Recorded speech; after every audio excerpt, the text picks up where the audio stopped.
السلام علیکم ورحمۃ اللہ وبرکاتہ۔ اعوذ باللہ من الشیطان الرجیم، بسم اللہ الرحمن الرحیم۔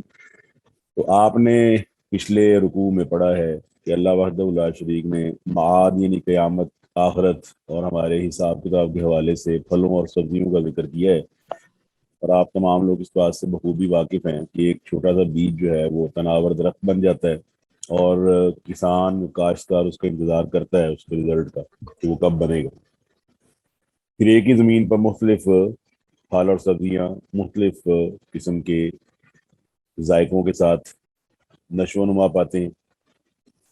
تو یہ تمام چیزیں جو ہے نا، یہ معاد یعنی آخرت کے بعد زندگی اور قیامت کے دن اور قیامت کے احوال کے بارے میں اللہ تعالیٰ نے ہمیں یہ آگاہ کیا ہے، اور یہ اس کو کہتے ہیں لاجیکل اپلیکیشن ہے۔ انسان کے سمع اور بصر اور اس کے ذہن کے مطابق یہ چیز ہے کہ انسان جس چیز سے رزلٹ نکالتا ہے، اللہ نے اس کے حوالے سے اس کو ایک لاجک کے تحت بتلایا ہے، اور فرمایا ان فی ذالک لآیات، بے شک اس میں نشانی ہے۔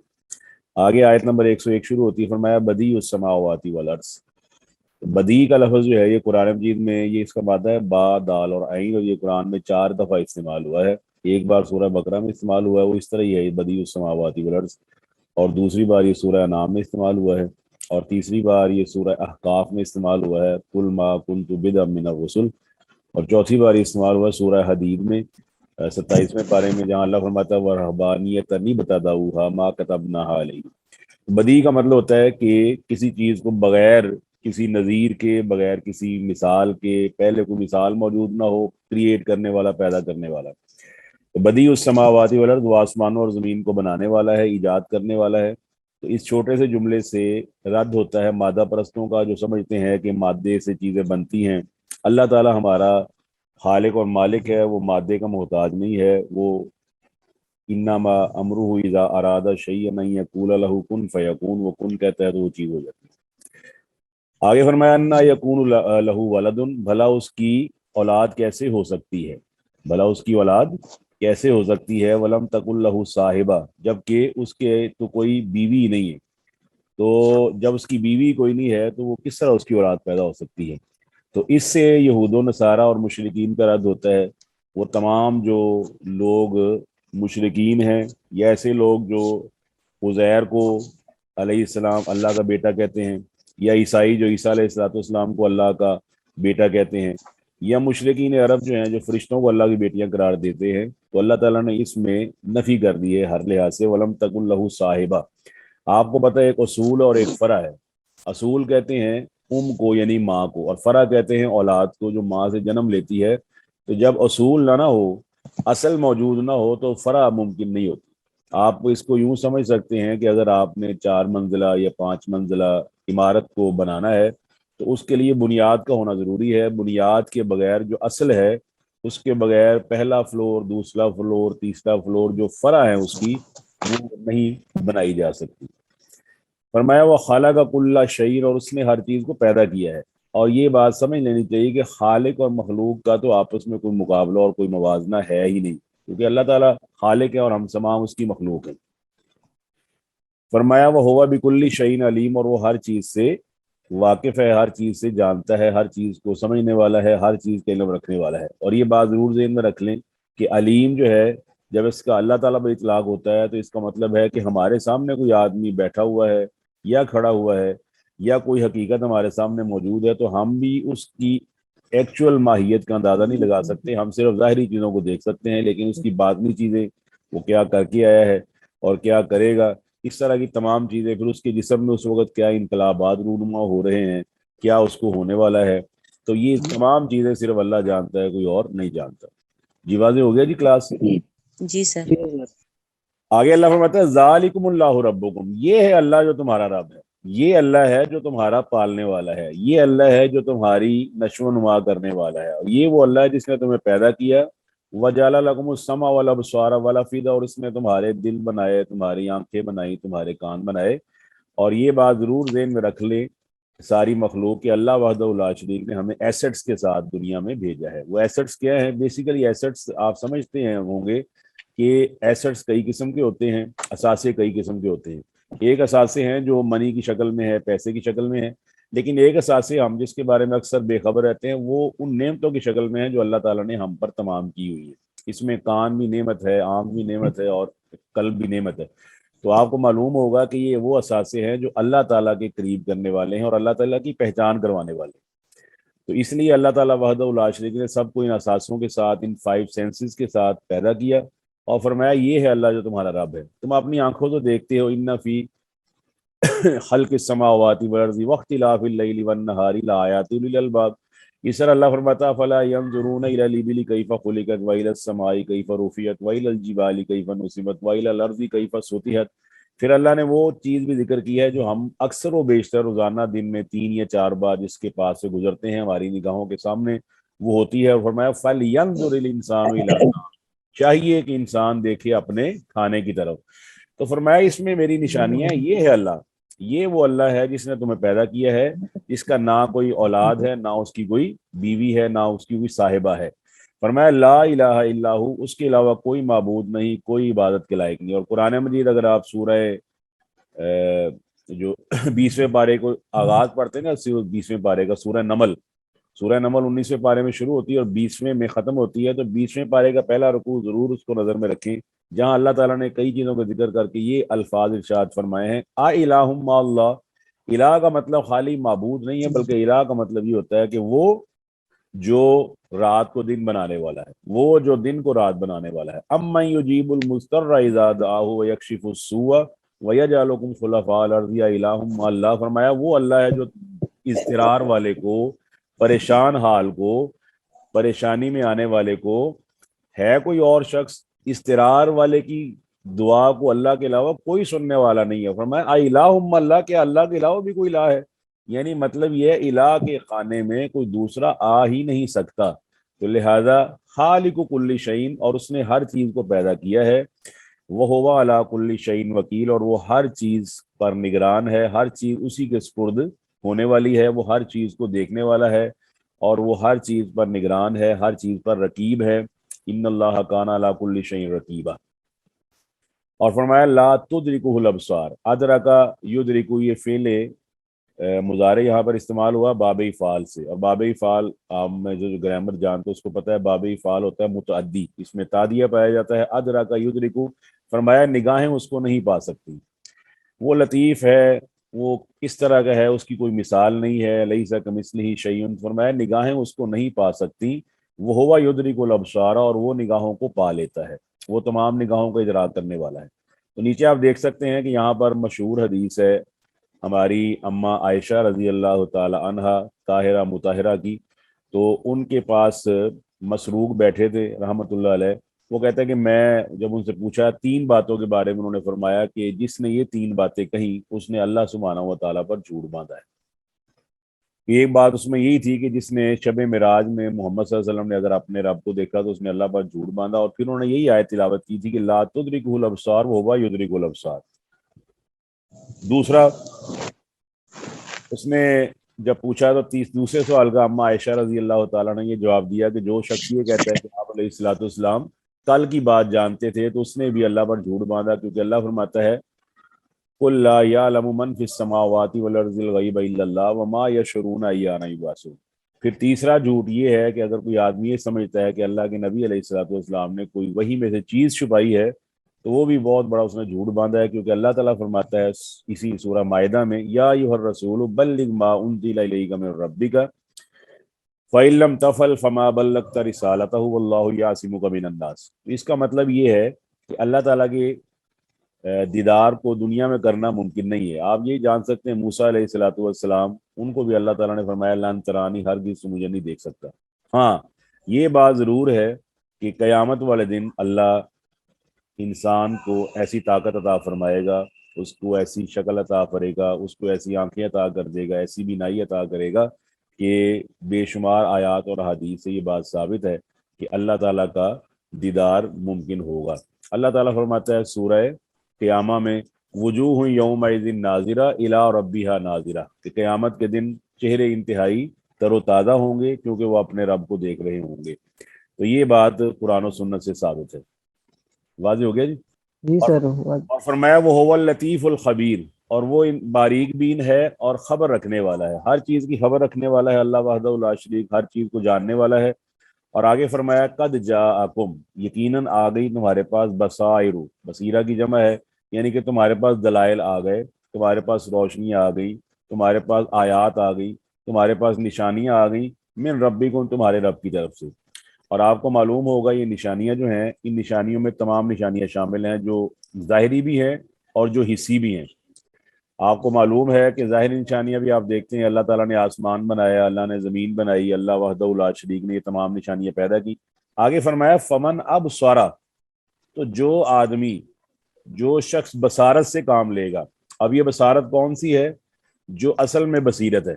بصیرت وہ ہے جو دل کی نگاہیں، جو قلب کی نگاہیں ہیں، جس کی وجہ سے آدمی اور انسان جو ہے وہ ممتاز ہوتا ہے اور اس کے اندر ایمان پیدا ہوتا ہے جب وہ اپنے قلب کی اور اپنے ذہن کی نگاہوں کو تیز کرتا ہے۔ قرآن مجید کے اندر اللہ فرماتا ہے فَإِنَّهَا لَا تَعْمَى الْأَبْصَارُ وَلَكِنْ تَعْمَى الْقُلُوبُ الَّتِي فِي الصُّدُورِ، کہ یاد رکھو انہا لا تعمى الابصار، آنکھیں اندھی نہیں ہوتی، ولیکن تعمى القلوب التي في الصدور، بلکہ دل اندھے ہو جاتے ہیں۔ تو جب دل اندھے ہو جائیں تو پھر اللہ تعالیٰ کی نشانیاں دیکھ کر بھی آدمی اللہ کی طرف رجوع نہیں کرتا۔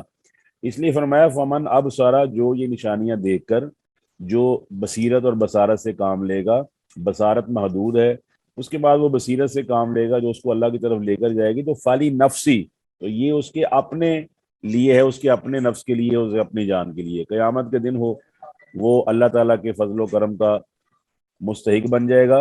اور آپ تمام لوگ اس بات سے بھی واقف ہیں کہ دنیا کے اندر بھی آدمی کو فائدہ ہوتا ہے جب وہ اللہ تعالیٰ کی پہچان کرتا ہے، اللہ کے قریب ہوتا ہے، تو اللہ اس کو سکون اور اطمینان کی دولت سے نوازتا ہے۔ اللہ نے قرآن مجید میں ارشاد فرمایا کہ الا بذکر اللہ تطمئن القلوب، یاد رکھو اللہ کے ذکر میں ہی دلوں کو اطمینان ہے۔ آگے فرمایا ومن عامیہ، اور جو اندھا بن جائے، اندھا رہے، سامنے اس کے موت آتی رہی، سامنے اس کے حیات آتی رہی، اس کے سامنے لوگ بیمار ہوتے رہے، اس کے سامنے لوگ صحت مند ہوتے رہے، اس کے سامنے آسمان پر سورج نکلتا رہا، ستارے طلوع ہوتے رہے، اس کے عروج اور زوال کی داستانیں رہیں، کبھی کسی کو عروج ملا، کبھی کسی کو زوال ملا، اس کے سامنے کئی طاقتور موت کی گھاٹ اتر گئے، اس کے سامنے جسے کہا جاتا ہے کہ آدمی مٹی کی ڈھیری بن گیا 4 دن کے میلے کے بعد۔ یہ تمام چیزیں وہ دیکھتا رہا، اور اگر وہ اندھا رہا فعلیہا، فعلیہا سے مراد ہے تو اس کا نقصان اسی کے اوپر ہی ہے۔ یہ نا سورہ بقرہ کی جو آخری 2 آیات، جو نبی کریم صلی اللہ علیہ وسلم، آپ میں سے کوئی بتائے گا کہ آخری 2 آیات سورہ بقرہ کی آپ علیہ السلام کب پڑھا کرتے تھے؟ جی، رات سونے سے پہلے۔ تو ذرا اس پہ بھی غور کریں نا، تو کیا فرمایا ہے لا یکلف اللہ نفسا الا وسعها لها ما کسبت وعلیہا ما اکتسبت، لہا ما کسبت وعلیہا ما اکتسبت۔ وہاں بھی اللہ نے یہ فرمایا کہ لہا ما کسبت، اس کے لیے جو اس نے کمایا، وعلیہا ما اکتسبت، اور اسی کا وبال اس پر ہی پڑے گا جو وہ کام کرے گا۔ وما انا علیکم بحفیظ، اور فرمایا کہ میں تم پر محافظ اس طرح کا نہیں ہوں کہ میں تمہارے اوپر دروغہ بن کے بیٹھا رہوں اور تمہاری پرائیویسی کو دیکھتا رہوں۔ تم نے اگر اللہ تعالیٰ کی پہچان کر کے اللہ کی طرف رجوع کر لیا تو یقیناً اس میں تمہارا ہی فائدہ ہے۔ اور اگر تمہاری بصیرت کے اندر یہ نقص ہے کہ تم تمام چیزیں پہچانتے ہو لیکن خالق کو نہیں پہچانتے۔ اب آپ دیکھ سکتے ہیں اس کی کئی ایگزامپل موجود ہیں۔ اگر آپ کے کمرے میں اس وقت روشنی ہے، لائٹ جل رہی ہے، تو آپ کو یہ ماننا پڑتا ہے کہ پیچھے کوئی ایسا گرڈ اسٹیشن موجود ہے، ایسا پاور اسٹیشن موجود ہے جہاں سے یہ لائٹ آ رہی ہے، اور اگر وہ پیچھے سے بند کر دے تو آپ کے کمرے کی لائٹ بھی بند ہو جائے گی۔ تو جیسا کہ آپ نے شروع والی آیت پڑھی ہے بدیع السماوات والارض، جو مادہ پرست ہوتے ہیں وہ مادے پہ یقین رکھتے ہیں، اور یہ آپ جانتے ہیں آج کل کی جو گلوبلائزیشن کی دنیا میں اور آج کل کے فیشن انڈسٹری کے اندر اور یہ تمام چیزیں جو مادہ پرستی کے اوپر مشتمل ہیں، اس کے اندر جسم کے اوپر کے لیے تو بہت کچھ کیا جا رہا ہے، کہ آپ کی سکن کے لیے بہت کچھ کیا جا رہا ہے، بہت ساری کریمیں بن چکی ہیں، بہت سارے ایسی چیزیں بن چکی ہیں جو سکن کو گلو دیتی ہیں، اس کو چمک دیتی ہیں، یہ دیتی ہیں، لیکن جس کو اللہ تعالیٰ نے صاف کرنے کو حکم دیا اس کی طرف صرف انہی کی توجہ ہے، الا ماشاءاللہ جو اللہ تعالیٰ کو پہچانتے ہیں۔ فرمایا قد افلح من زکاہا وقد خواب من دساہا، فرمایا جس نے اپنے نفس کو پاک کر لیا اس نے اصل میں اللہ تعالیٰ کی طرف رجوع کیا ہے اور کامیابی حاصل کر لی ہے۔ تو نفس کی پاکیزگی کا ذریعہ یہ بھی آپ جانتے ہیں قرآن مجید کے اندر ہی موجود ہے کہ یعلمہم الکتاب والحکمت ویزکیہم، اللہ فرماتا ہے کہ میرا نبی تعلیم دیتا ہے قرآن اور حکمت کی، ویزکیہم، اور ان کا تزکیہ کرتا ہے۔ تو یاد رکھیے تزکیہ ہوگا نفس کا تو پھر آدمی اللہ تعالیٰ کو پہچان سکتا ہے۔ اگر آدمی اپنے جسم کا تزکیہ کرتا رہے، اپنے جسم کو صاف کرتا رہے اور اس کو یہاں تک ہی محدود رکھے اور بعد میں اپنے نفس کی صفائی کا خیال نہ رکھے تو صاف ظاہر ہے وَمَا لَهُ فِي الْآخِرَةِ مِنْ خَلَاقٍ، اس کا آخرت میں کوئی حصہ نہیں ہوگا۔ آگے فرمایا وَكَذَلِكَ نُصَرِّفُ الْآيَاتِ، اور اسی طرح ہم نشانیوں کو پھیرتے ہیں۔ نصرف، نصرف یصرف کا مطلب ہوتا ہے پھیرنا، اسی سے گرامر کا وہ برانچ ہے صرف اور نحو۔ صرف کا مطلب ہوتا ہے پھیرتا ہے آدمی، یعنی کہ وہ سیگوں کو پھیرتا ہے۔ یہاں پر بھی یہ نصرف الآیاتی، ہم نشانیوں کو پھیرتے ہیں، مختلف پیرائے میں بیان کرتے ہیں۔ کسی جگہ اللہ تعالیٰ نے کوئی اور نشانی کو کسی اور انداز میں بیان کیا ہے، کسی جگہ کسی اور انداز میں بیان کیا ہے۔ فرمایا والی یقول درستہ، اور یہ اس لیے کہ یہ نہ کہیں کہ درستہ اس نے کہیں سے پڑھ لیا ہے، دراسا درستہ۔ رسول اللہ صلی اللہ علیہ وآلہ وسلم سے پہلے آپ کو پتہ ہے دو کتابیں بہت مشہور تھی، ایک ہیبریو بائبل کہلاتی ہے جسے تورات کہا جاتا ہے، اور ایک کیتھولک بائبل کہلاتی ہے جسے انجیل کہا جاتا ہے، اور اس کا ذکر قرآن مجید کے اندر بھی موجود ہے، سورہ آل عمران کے شروع کے اندر بھی موجود ہے۔ وانزل التوراۃ والانجیل، اللہ تعالیٰ نے تورات کو نازل فرمایا اور انجیل کو نازل فرمایا۔ تو بعض لوگ یہ سمجھتے تھے کہ رسول اللہ صلی اللہ علیہ وآلہ وسلم ان کتابوں سے علم حاصل کر کے قرآن مجید بنا رہے ہیں۔ اچھا، دوسری بات یہ ہے کہ اللہ تعالیٰ کی نشانیاں تو واضح ہیں، تو اللہ تعالیٰ کی نشانیوں پر غور کرنے کی بجائے جو معاندین ہوتے ہیں، منکرین ہوتے ہیں اور مخالفین ہوتے ہیں، وہ بجائے بات کی خوبصورتی میں غور کرنے کی وہ اس طرح کے اعتراضات کرنا شروع کرتے ہیں، دیکھیں جی امی ہے، اس نے کہیں سے پڑھ لیا ہے، اس نے کہیں سے یہ کر لیا ہے، اس نے کہیں سے علم حاصل کر لیا ہے۔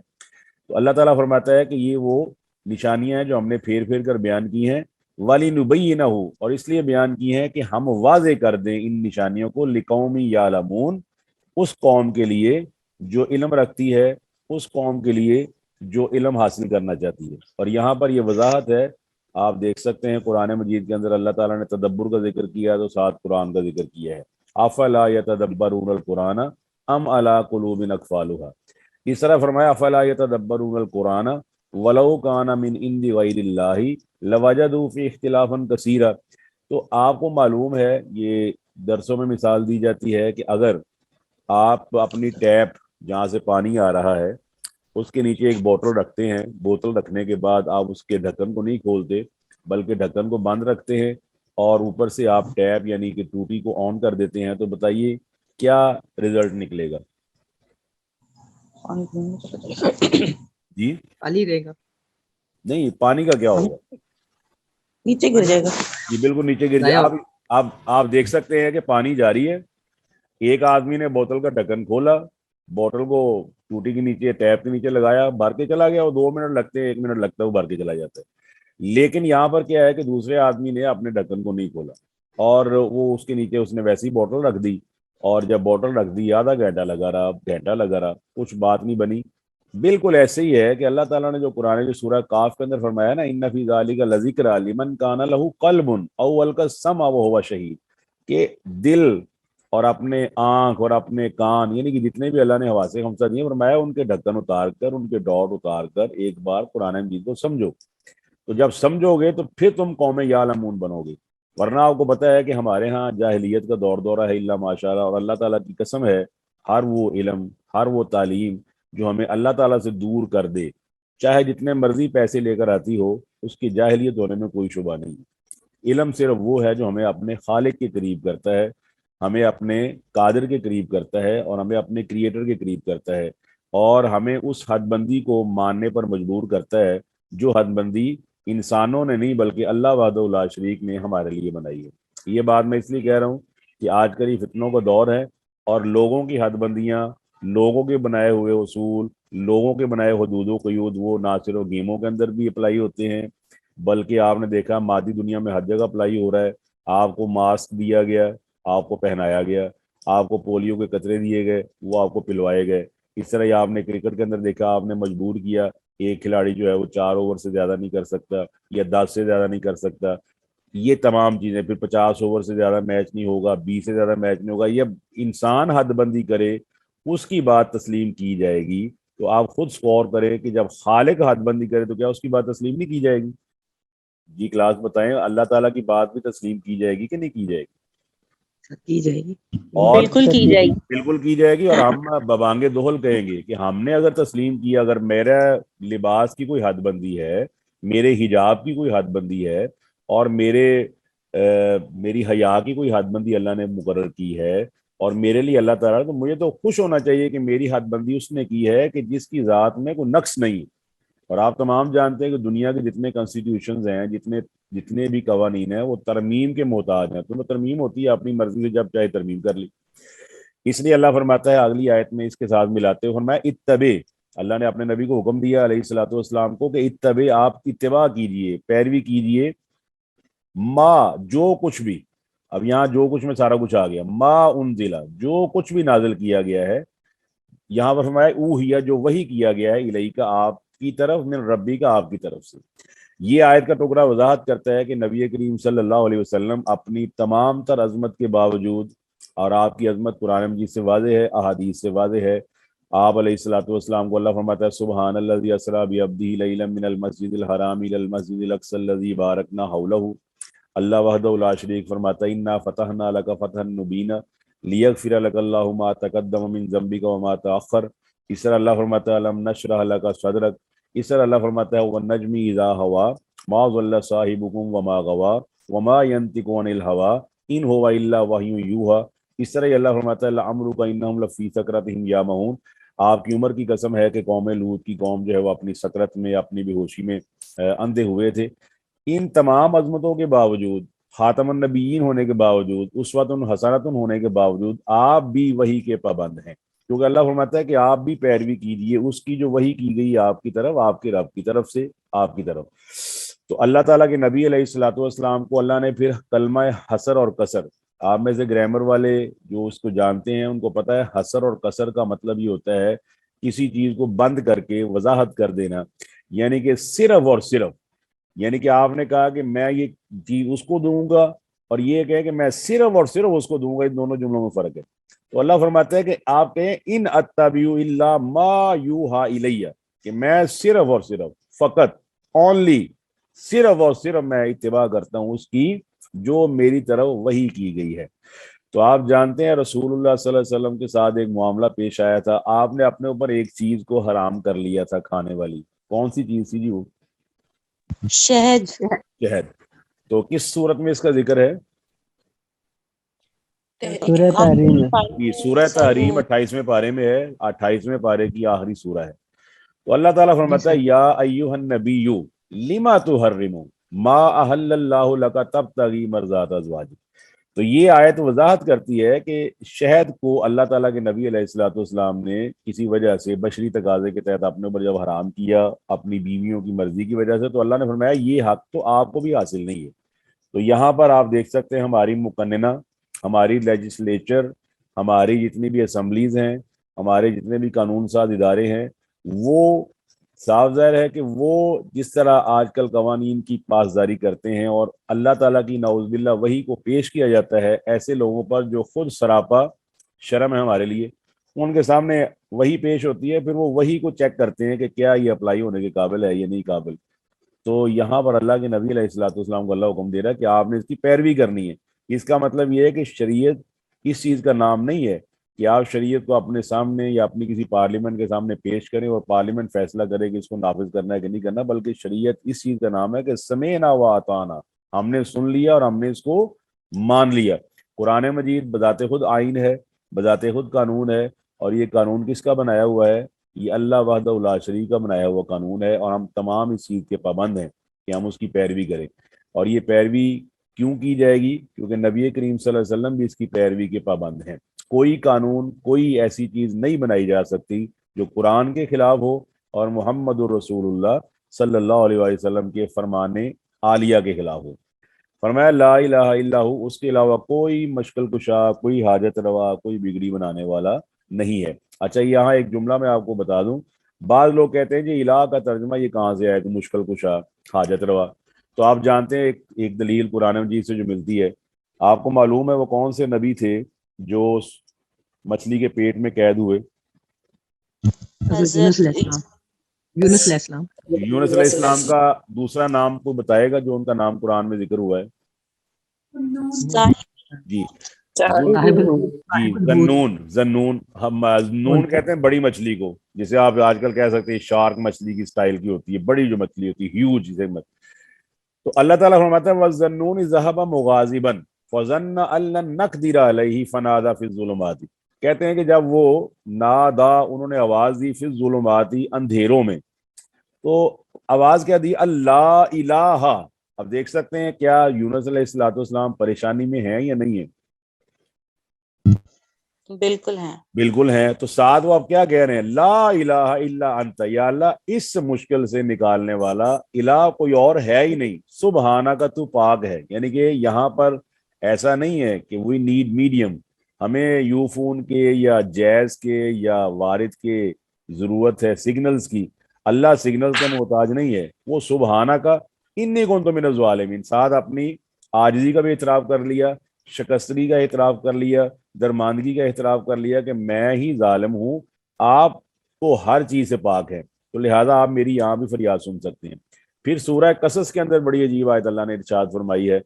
اللہ اکبر. اللہ فرماتا ہے ان جار اللہ علیکم النہار سرمدا الی یوم القیامت من الہ غیر اللہ. فرمایا اگر اللہ سبحانہ و تعالیٰ دن کو طلوع کر دے، رات نہ آئے، اور ساتھ والی آیت میں رات طلوع کر دے دن نہ آئے، فرمایا من الہ غیر اللہ یاتیکم بضیاء، من الہ غیر اللہ یاتیکم بلیل تسکنون فیہ. فرمایا وہ رات کو دن نہیں بنا سکتا، دن کو رات نہیں بنا سکتا، تو ماننا پڑے گا الہ وہ ہے جو رات کو دن بناتا ہے اور دن کو رات بناتا ہے. ہمارے ہاں یہ نا اس کا محدود ترجمہ کر دیا گیا الہ کا کہ اس کو صرف معبود کہا جاتا ہے. معبود کے ساتھ ساتھ اس میں تمام ترجمے اور تمام لوازمات موجود ہیں جو قرآن نے خود بیان کی. فرمایا وَأَعْرِضْ عَنِ الْمُشْرِكِينَ، آپ اعراض کیجئے. کس سے اعراض کرنا ہے آپ نے؟ مشرکین سے، شرک کرنے والوں سے آپ نے اعراض کرنا ہے. اس کی وجہ یہ ہے کہ بعض مشرکین بہت زیادہ معاندین ہوتے ہیں اور وہ سمجھنا اور سوچنا گوارا نہیں کرتے، لہذا فرمایا کہ آپ ان سے کنارہ کر لیجئے. اور آگے فرمایا وَلَوْ شَاءَ اللَّهُ، اور اگر اللہ تعالیٰ چاہتا ما اشرکو تو یہ شرک نہ کرتے. مطلب یہ ہے کہ اللہ وحدہ لا شریک، اگر دنیا امتحان گاہ ہے، اللہ نے فرمایا خلق الموت والحیات لیبلوکم ایکم احسن عملا وہو العزیز الغفور الذی خلق سبع سماوات طباقا. اللہ فرماتا ہے کہ ہم نے زمین اور آسمان بنائے، ہم نے یہ جو نظام بنایا زندگی اور موت کے، اس لیے تاکہ تمہاری آزمائش ہو. اب آزمائش کرنے کے لیے اللہ وحدہ لا شریک نے ہمیں معمولی سی آزادی اور اختیار دیا، اور اسی آزادی اور اختیار کی وجہ سے اللہ وحدہ لا شریک نے نبی اور پیغمبر بھیجے تاکہ جب کبھی وہ وعدہ کمزور پڑ جائے، اس پر گرد پڑ جائے، تو اللہ نے اس کے لیے یہ اہتمام کیا کہ نبیوں اور رسولوں کے ذریعے اس وعدے کی یاد دہانی کروا دی. تو فرمایا اگر اللہ چاہتا ہے تو یہ شرک نہ کرتے. اس کا مطلب ہے انہیں ہم نے اختیار دیا، انہیں سمع دیا، انہیں بصر دیا، انہیں قلب دیا، انہیں افئدہ دیا، انہیں تمام چیزوں سے نوازا، پھر ان سے کہا ہے کہ تم نے اللہ تعالیٰ کو پہچان کے شرک نہیں کرنا. اگر اللہ زبردستی کرنا چاہتا، جس طرح سورہ سجدہ میں اللہ فرماتا ہے وَلَوْ شِئْنَا لَآتَيْنَا كُلَّ نَفْسٍ هُدَاهَا، اگر ہم زبردستی کرنا چاہتے تو ہر آدمی ہدایت یافتہ ہوتا. تو فائدہ کیا ہوتا ہے؟ فائدہ تبھی ہوتا ہے، آپ لوگ ماشاءاللہ سمجھدار پڑھے لکھے ہیں، آپ کو معلوم ہے اگر کسی چیز کی ایک آپشن دی جائے سوال کی، اگر آپ کو ایم سی کیوز کیا جائے، اس کی کریکٹ آپشن لکھ دی جائے، دوسری تیسری چوتھی آپشن نہ دی جائے، تو بتائیے کیا نتیجہ نکلے گا؟ تمام اسٹوڈنٹس کے کتنے نمبر آئیں گے؟ 100% آئیں گے. 100% آئیں گے. تو آپ نے 4-5 آپشن دے کے ہی کہیں گے نا کہ کسی کو ٹک کر دے گا، کسی کو ٹک کر دے گا، پھر ہی ذہن کا امتحان ہے نا. یہ کیا ہوا کہ آپ نے کہا کہ پاکستان کب بنا؟ 14 اگست کو، اور آپ نے آپشن بھی 14 اگست کی دے کے کلوز کر دیا. ایم سی کیو صرف ایک آپشن دے کے ہر ایک نے ٹک کر دیا اس کو. تو آپ تو اس طرح پیپر بناتے ہیں نا کہ آپ 3-4 آپشن دیتے ہیں. اللہ نے ہمیں آپشن دی، یہ رستہ بھی ہے وہ رستہ بھی ہے، اور یہ اللہ نے متصل ذکر کیا ہے سورہ بلد میں. علم نجعل له عینین ولسانا وشفتین وہدیناہ النجدین. فرمایا ہم نے اس کے 2 راستے کی طرف رہنمائی کر دی ہے. اللہ فرماتا ہے من شاء فلیؤمن ومن شاء فلیکفر، جس کا جی چاہتا ہے ایماندار بن جائے، جس کا جی چاہتا ہے کافر بن جائے. ہاتھوں سے آپ نیکی کے کام بھی کر سکتے ہیں، ہاتھوں سے آپ چوری بھی کر سکتے ہیں، ڈکیتی بھی کر سکتے ہیں، قتل بھی کر سکتے ہیں. تو یہ اختیار اللہ نے دیا ہے جس کا قیامت والے دن امتحان ہوگا. فرمایا وما جعلناک علیہم حفیظا، اور ہم نے آپ کو ان پر نہیں بنایا، دروغہ نہیں بنایا، آپ ان کے ذمہ دار نہیں ہیں. وما انت علیہم بوکیل، اور نہ ہی آپ ان کے وکیل ہیں. اگر یہ بات اللہ کی نہیں مانتے تو اللہ تعالیٰ ان کے اس عمل سے بیزار ہے اور بے نیاز ہے. اللہ نے سورہ حجرات میں فرمایا ہوا ہے یمنون علیک ان اسلم، فرمایا یہ آپ پر آ کر کہتے ہیں ہم بڑا احسان کیا ہم نے اسلام لا کر. فرمایا کل لا تمنوا علی اسلامکم بل اللہ یمن علیکم ان ہداکم للایمان، فرمایا یہ تو اللہ تعالیٰ کا احسان ہے، میرے اوپر اپنا احسان نہ جتلاؤ کہ ہم اسلام لے آئیں. اسلام کو تمہاری ضرورت نہیں ہے بلکہ تمہیں اسلام کی ضرورت ہے.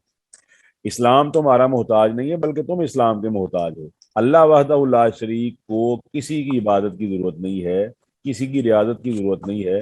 وہ ووٹ لے کر رب نہیں بنا، وہ لوگوں کی طاقت سے رب نہیں بنا، بلکہ وہ بلا شرکتے غیرے ساری کائنات کا رب ہے. اگر ساری کائنات اس کی اطاعت گزار بن جائے اس کی طاقت میں کوئی زیادتی نہیں کر سکتی، اور اگر ساری کائنات معصیت اختیار کر لے تو اس کی طاقت میں کوئی کمی نہیں آ سکتی. اللہ وحدہ لا شریک ان تمام چیزوں سے بے نیاز ہے. آگے اللہ تعالیٰ نے کلیہ بیان کیا ہے بین الاقوامی جو ہمارے ہاں ایک کمپیریٹیو ریلیجن ہے، اور اس میں کچھ مسلمانوں کے آپس میں فرقے بھی ہیں اور کچھ غیر مسلم کے بھی ہیں. تو یہ آیت اس طرف اشارہ کرتی ہے کہ ہمارا منہج دعوت کیا ہونا چاہیے. فرمایا ولا تسبوا الذین یدعون من دون اللہ، نہ گالی دو نہ برا بلا کہو، یدعون جن کو وہ پکارتے ہیں من دون اللہ اللہ کے علاوہ. صاف ظاہر ہے اللہ کے علاوہ جتنے بھی معبود ہیں سب باطل ہیں، اس میں تو کوئی شبہ نہیں ہے. اللہ کے علاوہ جتنے بھی معبودان ہیں سب کے سب باطلہ ہیں. تو فرمایا ہوگا بھلا کہ فیسب اللہ عدوا بغیر علم، تو وہ گالی دینا شروع کر دیں گے، برا بھلا کہیں گے اللہ کو دشمنی کے لحاظ. یہ تمیز کے طور پر آیا ہے گرامیٹیکلی کہ وہ اللہ تعالیٰ کو برا بھلا کہیں گے اور اپنے ذہن میں ان کے کیا ہوگا عداوت کی وجہ سے بغیر علم. تمہیں تو علم ہے انہیں علم نہیں ہے. اس سے ہمیں بہت اہم تربیت ملتی ہے کہ ہم جب بھی کسی آدمی سے جو غلط راستے پر ہی کیوں نہ ہو، آپ کو پتہ ہے کمپیریٹیو ریلیجن کچھ آئیکنز ہوتے ہیں، کچھ سیکرڈ چیزیں ہوتی ہیں. جس طرح ہندو اپنے بتوں کو سیکرڈ سمجھتے ہیں، بدھ والے اپنے بدھ کے پاؤں کو اور اس کے مجسمے کو سیکرڈ سمجھتے ہیں، کرسچینٹی کے اندر آپ جائیں تو وہ مریم کے مجسمے کو سیکرڈ سمجھتے ہیں. تو جس چیز کو کوئی آدمی سیکرڈ سمجھتا ہے اس کو برا بھلا کہے بغیر ایک طرف رکھ کے ہم اس کو اللہ تعالیٰ کی طرف بلائیں گے. یہ بڑا خوبصورت کلیہ ہے جو اللہ نے یہاں پر بیان کر دیا ہے، اور اس میں ہمارے مسلمانوں کے لیے بھی بہت بڑی تبلیغی سرگرمی موجود ہے. بعض اوقات ہم اپنے دوسرے فرقے کے آدمیوں کے ساتھ سختی کرتے ہیں حالانکہ ایسا، اور ان کے چیزوں کو برا بھلا کہنا شروع کر دیتے ہیں. نہیں، اصولی طور پر بات یہ ہے کہ ہمیں اس طرح گفتگو کرنی چاہیے جو سورہ نحل میں 125 نمبر آیت میں اللہ فرماتا ہے ادعو الی سبیل ربک بالحکمت والموعظۃ الحسنۃ وجادلہم باللتی ہی احسن. یہ آیت اس چیز کا تقاضا کرتی ہے کہ ہمارا جدال، ہماری بحث وہ احسن طریقے کے ساتھ ہو، جو خوبصورت ہو. اس میں گالی گلوچ کرنا اور کسی کے سیکرڈ آئیکن کو نشانہ بنانا اور کسی کی سیکرڈ چیزوں کو اس طرح نشانہ بنانا کہ اس کے بدلے میں اللہ کو نشانہ بنایا جائے، یہ قطعاً گوارا نہیں. فرمایا کذالک، اسی طرح اللہ اکبر، اسی طرح زینا لکل امت عملہم، ہم نے ہر امت کے لیے اس کی اعمال کو مزین کر دیا ہے. ہر آدمی سمجھتا ہے کہ میں درست کر رہا ہوں، ہر آدمی سمجھتا ہے کہ میں ٹھیک کر رہا ہوں. تو اللہ فرماتا ہے نا قرآن جی میں هل ننبئکم بالاخسرین اعمالا الذین ضل سعیہم فی الحیاۃ الدنیا وهم یحسبون انہم یحسنون صنعا. اس طرح اللہ فرماتا ہے ان سعیکم لشتی، ہر آدمی کی کوشش جو ہے مختلف ہے. اور آخر میں فرمایا الی ربہم مرجعہم، پھر تمہارے رب کی طرف لوٹنا ہے. فینبئہم، تو وہ تمہیں آگاہ کر دے گا بما کانوا یعملون، ان تمام کاموں سے جو تم وہ کیا کرتے تھے. تو آج کلاس اتنی ہی ہوگی کیونکہ کچھ میری مصروفیت ہے. تو تقریباً 40 منٹ ہو چکے ہیں. آپ نے یہ پڑھ لیا اس کو نا، ہم یہاں سے دوبارہ پھر نیکسٹ کلاس میں آغاز کریں گے. 2 آیتیں ہماری رہ گئی ہیں.